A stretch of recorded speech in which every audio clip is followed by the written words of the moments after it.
Bonjour et bienvenue dans Les Artisans de l'Impact, une mini-série de 10 épisodes qui nous fait voyager au cœur du suivi évaluation en Afrique. Mon nom est Oumo et j'évolue dans ce secteur depuis plus d'une dizaine d'années. Dans ce podcast, pas de lecture théorique ni académique. Nous aurons la chance d'échanger avec des professionnels et des experts du domaine qui partageront leurs conseils pratiques, leurs expériences et leur vécu à travers des exemples concrets. Alors prenez votre tasse de thé, asseyez-vous confortablement et préparez-vous pour une aventure passionnante dans l'univers du suivi et évaluation.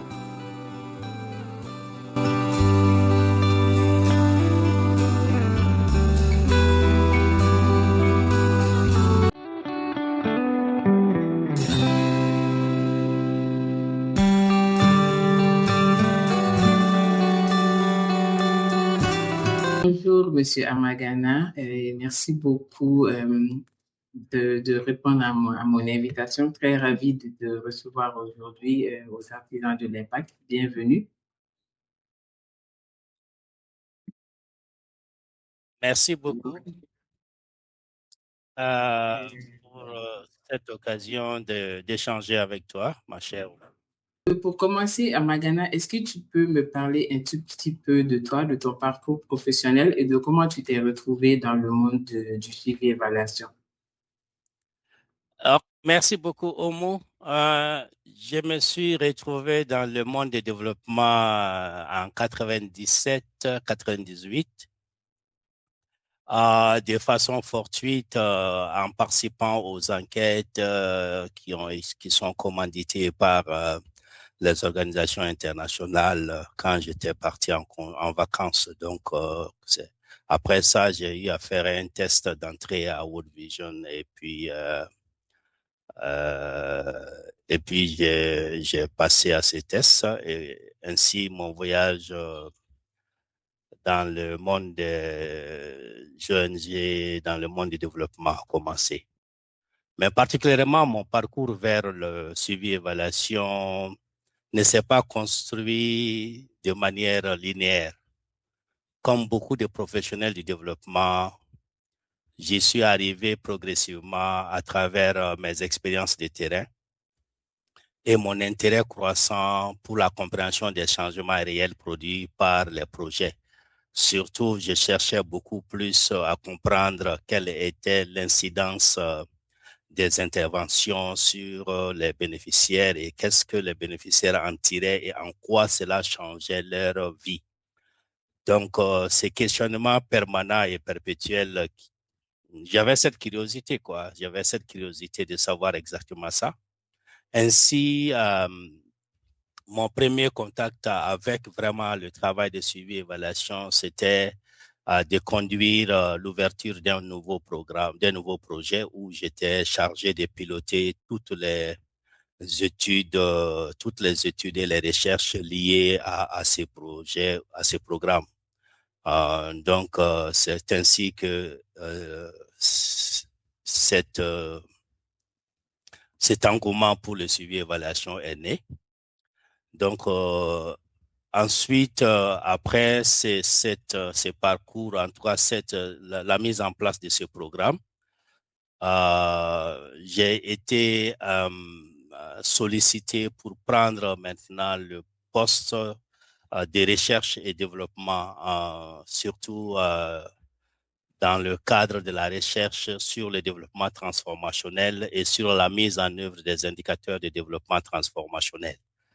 Donc, ce qui m'a particulièrement attiré dans ce domaine, en tout cas dans le domaine de suivi et évaluation, c'est la combinaison entre la rigueur analytique et la dimension humaine, comme je l'ai déjà mentionné. Le suivi et évaluation permet de travailler avec des données et des indicateurs tout en restant connecté aux réalités des populations et des équipes de terrain.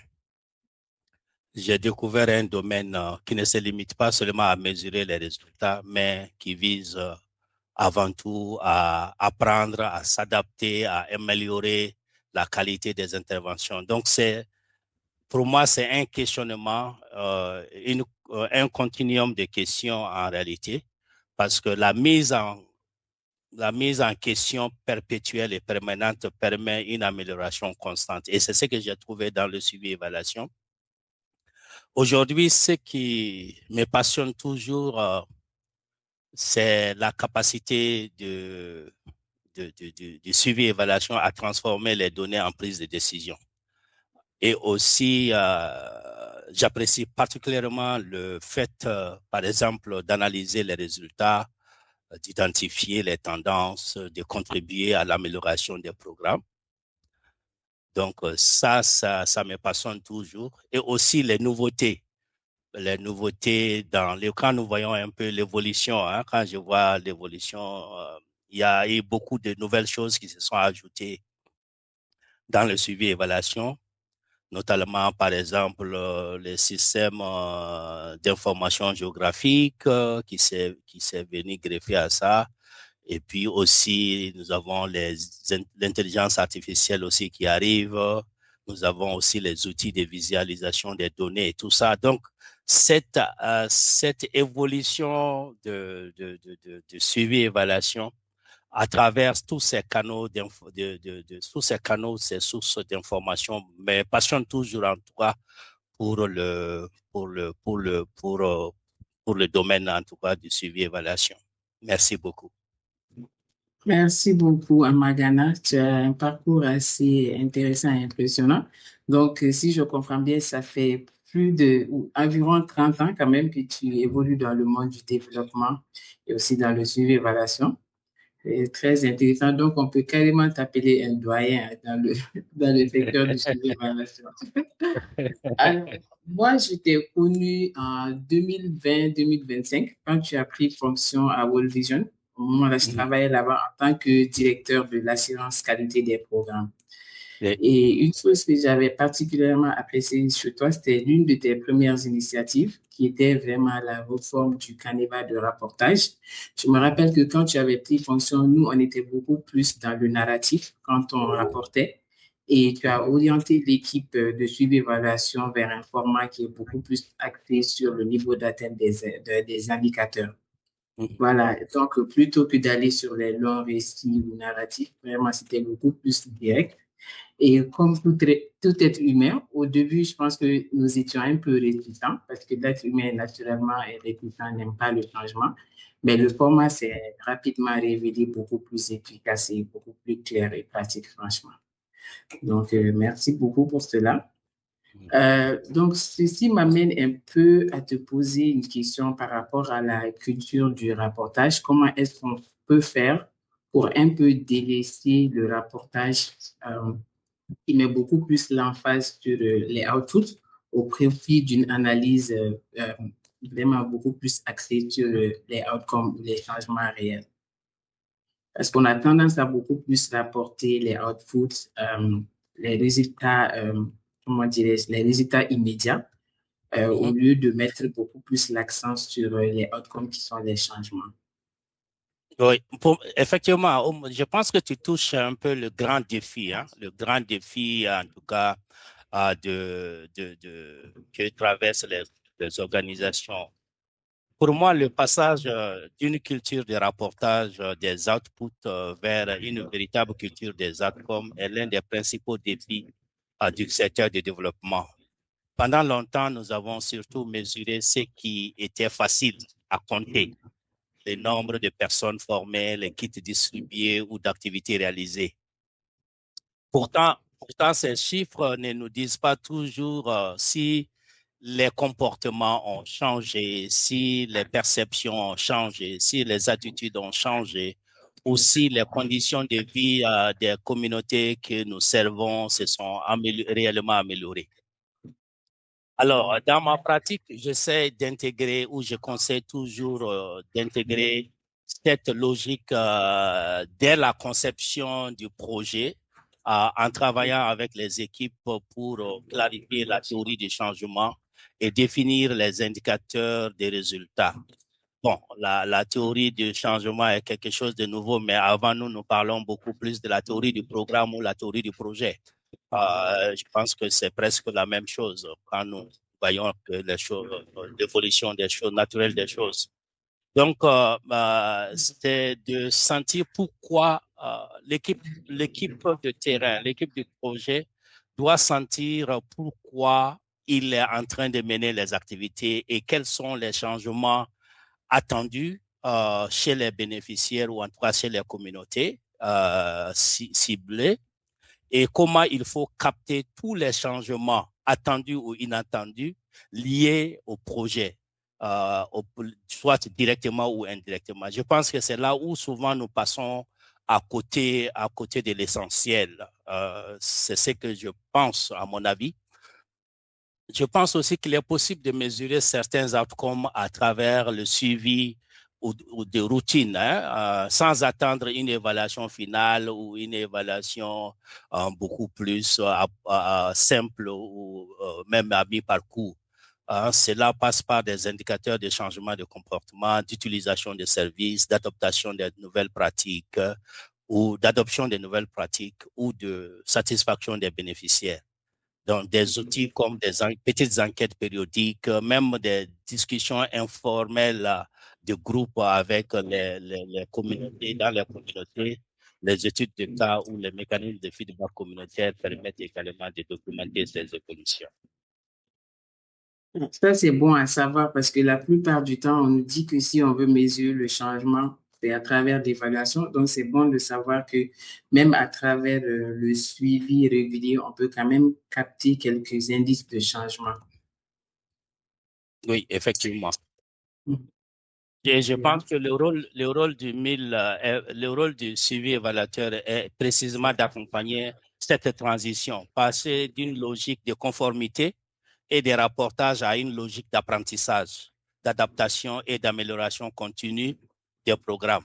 Parce que généralement, on est beaucoup conformiste, hein, on est beaucoup prêt à répondre aux conformités, okay, aux délais, aux standards, aux formats, aux templates, que plutôt d'apprendre, n'est-ce pas, d'apprendre. Donc, je pense que c'est un peu ça. Si nous pouvons réellement passer de la logique de conformité et de rapportage à une logique d'apprentissage, d'adaptation, d'ajustement, d'amélioration, je pense qu'on peut beaucoup plus en tirer profit. Merci beaucoup, Mariana. Je vais revenir un tout petit peu en arrière quand tu parlais de ton parcours. Je sais que tu n'as pas mentionné l'expatriation, sûrement par Ouais, humilité, mais je sais ouais, quand même que tu as occupé des postes à l'international. Et pour oui. beaucoup d'entre nous, ça représente le summum de la réussite. Est-ce que tu peux nous parler un peu de comment est-ce qu'on peut se préparer pour euh, maximiser ses chances de décrocher un poste à l'étranger? Et aussi, on sait que au-delà des opportunités, de l'opportunité de carrière, quels sont les avantages réels et aussi les sacrifices que cela implique? D'accord. Alors, pour moi, dans mon cas précis, l'expatriation n'était pas une surprise parce que je dirais que j'ai été beaucoup plus préparé à cela à travers, à travers beaucoup plus d'activités, surtout euh, dans dans mon cheminement où je participais à des colloques ou à des rencontres. Je participais beaucoup plus à des formations à l'international.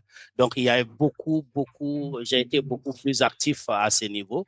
Et cela m'a beaucoup, le fait d'entrer en contact avec d'autres personnes pour partager leur expérience, leur quotidien, comment ils font leur travail et quels sont les facteurs de réussite qui les caractérisaient. Donc, cela m'a vraiment préparé à cette transition-là. Alors, moi, je pourrais dire que j'ai commencé à construire un profil technique solide avant de viser vraiment l'international parce qu'à l'interne, j'ai beaucoup capitalisé sur tous les processus de suivi, évaluation, conception de projets et autres. Donc, et c'est cela à l'époque, à mon époque, réellement, les organisations recherchaient avant tout des personnes capables de produire des résultats dans des contextes assez complexes. Donc, il était important pour moi de développer cette expertise, surtout dans la gestion des programmes, la recherche et d'autres fonctions techniques, comme par exemple les GIA, les systèmes d'information géographique, l'analyse des données statistiques et tout ça. Donc, cela m'a préparé à cela. Et quand j'ai été, bon, aussi, en plus de ça, je peux aussi mentionner aussi les contacts que j'ai, les réseaux que j'avais noués qui ont vraiment facilité ça. On peut être techniquement bon, on peut être techniquement très performant, très bon, mais en réalité aussi, les réseaux, les amis, les anciens collègues comptent aussi beaucoup. Parce que dans le monde des ONG, dans le monde du développement en général, on tourne beaucoup, on change beaucoup d'organisation, donc ce qui fait que c'est très intéressant de garder les contacts avec les uns et les autres. Et pour moi, dans mon cas particulier, c'était vraiment ça, où un jour, j'étais contacté par un de mes anciens collègues qui m'a dit, tiens, je sais que tu aimes les recherches, tu aimes le suivi et évaluation beaucoup plus en profondeur. Il y a une opportunité là, est-ce que tu peux essayer? Alors, c'est comme ça que tout a commencé. Et j'ai essayé, j'ai fait l'interview, le test écrit, l'interview, et puis après, je suis allé en RDC où j'ai fait une bonne dizaine d'années. Où j'ai travaillé uniquement dans le domaine de conception des projets, programmes et suivi et évaluation.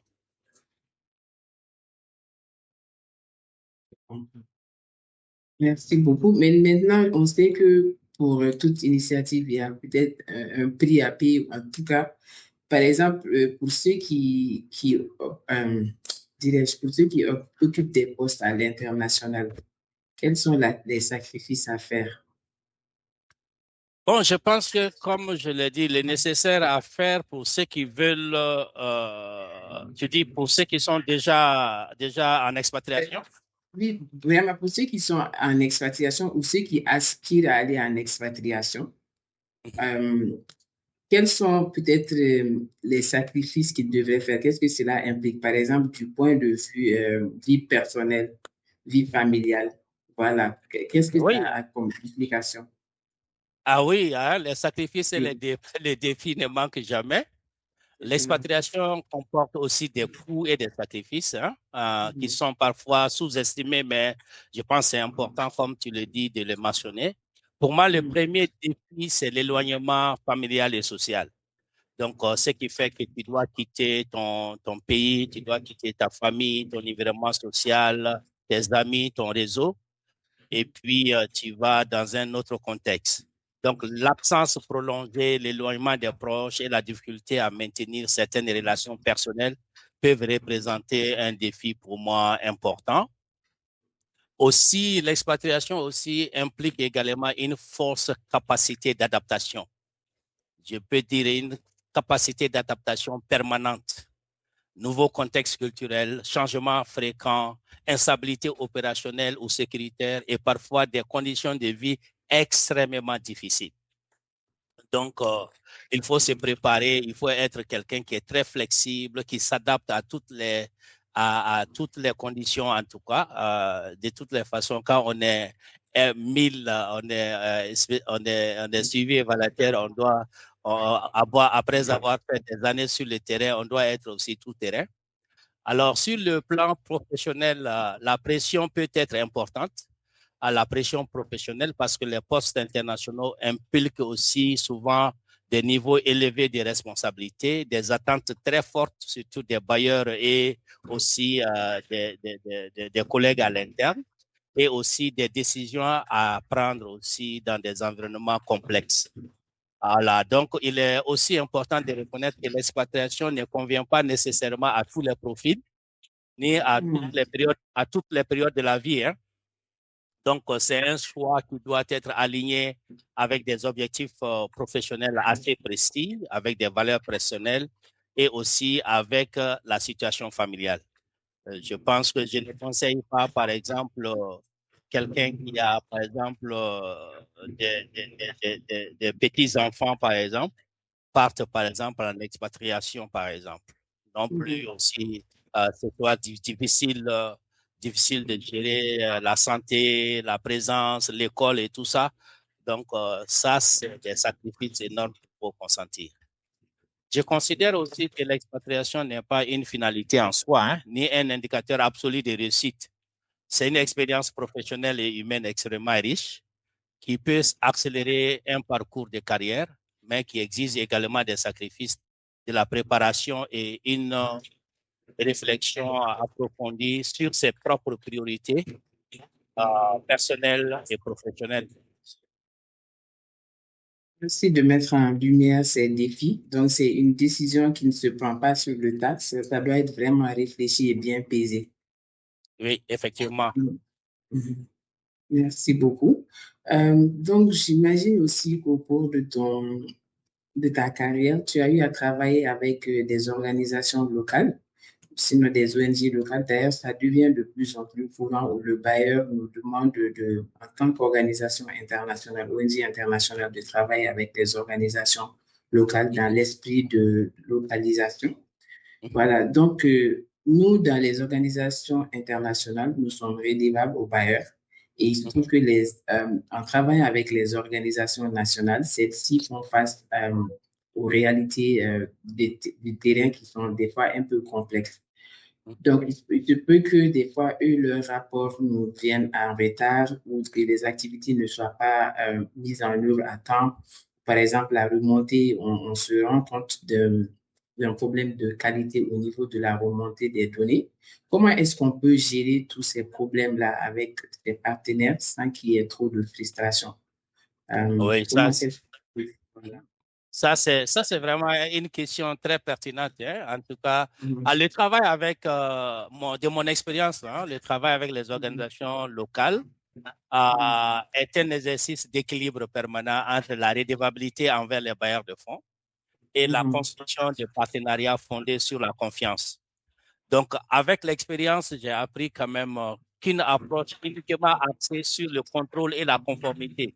Ça veut dire il faut faire ça, il faut donner les rapports financiers, il faut donner les rapports de suivi, il faut ceci, il faut cela. Moi, je pense que si on est vraiment axé sur le contrôle et la conformité, je pense que c'est contre-productif en réalité. Et ça peut générer des frustrations et aussi limiter la transparence en réalité. Donc, il ne faut pas mettre les pressions sur ça. Moi, la posture que j'ai toujours essayé d'adopter est celle d'un partenaire technique exigeant, mais facilitateur en réalité, ou serviteur. Facilitateur ou serviteur en réalité. Tu es là pour les servir, bien qu'on est dans une organisation internationale, on est influencé on a beaucoup d'influence, mais je pense qu'il faut vraiment avoir cette attitude de facilitateur, de serviteur. Ça peut commencer par une clarification des attentes, des responsabilités, des standards de qualité dès le début du projet, ainsi, ainsi que par la co-construction d'outils adaptés aux réalités du partenaire. Par exemple, il ne faut pas simplement construire, par exemple, des outils et les forwarder par un mail, par exemple. Tu vois, te faire suivre à remplir ces outils. Mais il faut que ces outils, par exemple, soient co-construits et que chacun prenne s'approprie réellement de ces outils et essayer de les accompagner, Souvent aussi, le retard aussi, souvent la gestion des retards, je pense que ça aussi c'est important. Face au retard de rapportage ou de mise en œuvre, ma première démarche, c'est de comprendre d'abord les causes profondes plutôt que de rappeler uniquement les échéances. Généralement, on dit, vous devrez donner tes rapports à telle date, hein, vous devrez le faire, mais vous n'avez pas fait. Mais au lieu de réellement de rappeler uniquement les échéances, je pense qu'il faudra réellement analyser avec eux les causes profondes. Les causes profondes. Les difficultés sont souvent liées à des contraintes opérationnelles, sécuritaires ou des capacités même de l'équipe. Donc, cette compréhension permet de rechercher ensemble avec le partenaire les solutions les plus adéquates. Ok. Ouais, c'est très bon à savoir, c'est quand même important. Effectivement, c'est les réalités de terrain qui vraiment comment on s'y prend avec les interventions. Mais quand même, moi, j'aimerais savoir, ça, c'est comment on travaille avec les partenaires. Mais du côté du bailleur, qu'est-ce qu'on leur dit quand on s'aperçoit que le bailleur nous met la pression alors que ça ne se passe pas comme prévu sur le terrain? Qu'est-ce qu'on peut dire, par exemple, au bailleur pour le rassurer un peu? Bon, je pense que avec le bailleur, la posture qu'il faut adopter, c'est une communication vraiment transparente. Mhm. Dans mon expérience, il faut avoir une capacité d'anticipation Mhm. et il faut communiquer le plus rapidement possible parce que ce dont le bailleur a besoin, le bailleur n'a pas besoin d'être surpris à la dernière minute parce que de la façon dont nous travaillons sur les échéances et les délais, eux aussi travaillent aussi, ils ont des obligations de redevabilité à un certain niveau à l'interne. Donc, ils ont aussi leurs échéanciers, leur calendrier. Donc, si on anticipe réellement pour pouvoir partager l'information avec eux, je pense que ça va amoindrir les frustrations et limiter les contre-performances. Maintenant, ça, c'est une chose qui est très importante. La seconde chose aussi, avec le bailleur de fonds, je pense aussi, les bailleurs de fonds, beaucoup de bailleurs de fonds sont conscients des difficultés de terrain. Et ils sont conscients que l'Internet n'est pas à 100%. Ils sont conscients aussi que dans le périmètre du projet, il y a des difficultés il y a des difficultés sécuritaires, par exemple. Il y a des délais, par exemple, dans les commandes. Ils connaissent toutes ces informations-là. Donc, pour moi, c'est bon, par exemple, de donner la bonne information. Il faut donner des justificatifs qui tiennent.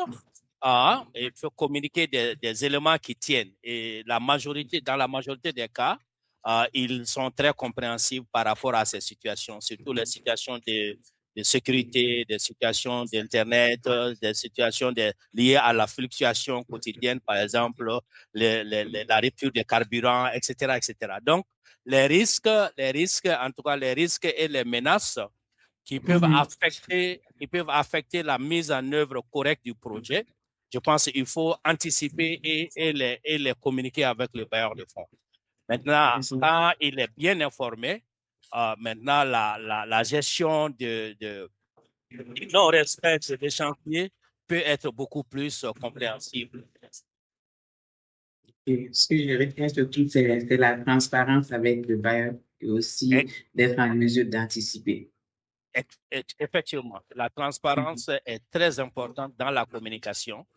Il Mhm. faut pas, il faut pas essayer de cacher quelque chose au bailleur de fonds et après avoir des problèmes de confiance. Donc, pour moi, il faut que la façon dont les choses se déroulent, il faut essayer de réellement de dire au bailleur de fonds, parce que le bailleur de fonds, en préparant le projet, même en préparant l'appel d'offres pour le projet, le bailleur de fonds a anticipé des risques à anticiper des risques. Et quand ces risques-là vont vraiment se manifester, deviennent une réalité, en ce moment, il faut vraiment communiquer dans la transparence. Merci beaucoup, Amagana. Avec le nombre d'années d'expérience que tu as à ton actif, j'imagine que tu as vu beaucoup de choses et tu as compris beaucoup de choses. Donc, avant de mettre fin à l'appel, est-ce qu'il y a deux ou trois conseils que tu pourrais partager avec nos éditeurs aujourd'hui qui souhaiteraient avancer dans le domaine du mail ou qui s'y intéressent? Oui, en tout cas, c'est le conseil. Mon conseil, c'est de continuer à apprendre. Comme on le dit, hein, dans notre culture, on ne cesse jamais d'apprendre. Donc, je pense que quand on veut être très solide dans le domaine du mille, il faut vraiment continuer à développer non seulement ses compétences techniques, mais aussi et surtout notre capacité à nous adapter aux nouvelles situations, aux nouvelles innovations et autres. On doit être très réceptif tout en apprenant. Mais aussi, c'est bon aussi d'apprendre, mais aussi c'est de chercher aussi des opportunités à à pratiquer ce qu'on apprend, à le traduire en réalité de terrain. Je pense que la connaissance théorique est très bonne, mais aussi le lier à la pratique aussi est beaucoup plus intéressant. Donc, mon conseil au futur 1000, c'est de chercher à apprendre, de chercher à pratiquer et à exceller dans le domaine. Et aussi, le 1000 maintenant, c'est un domaine vraiment qui n'est pas, c'est une spécialité qui s'apprend dans les universités. Donc, à notre époque, il n'y avait pas ces opportunités d'apprentissage dans les universités. Mais aussi, il y a aussi l'Internet aussi n'était pas aussi courant comme nous l'avons actuellement. Donc, ce qui fait que il y a une très bonne opportunité, il y a beaucoup d'outils que les uns et les autres peuvent vraiment utiliser à bon escient pour bâtir leur carrière professionnelle. D'accord, merci beaucoup pour ces conseils précieux. Nous voici au terme de l'émission. Je vais en profiter pour te remercier encore une fois vraiment pour ta flexibilité et ta disponibilité en Magana. C'est très apprécié. Vraiment, merci pour les conseils et le partage d'expérience. Merci beaucoup, Oumou, merci pour l'invitation et merci pour cette opportunité.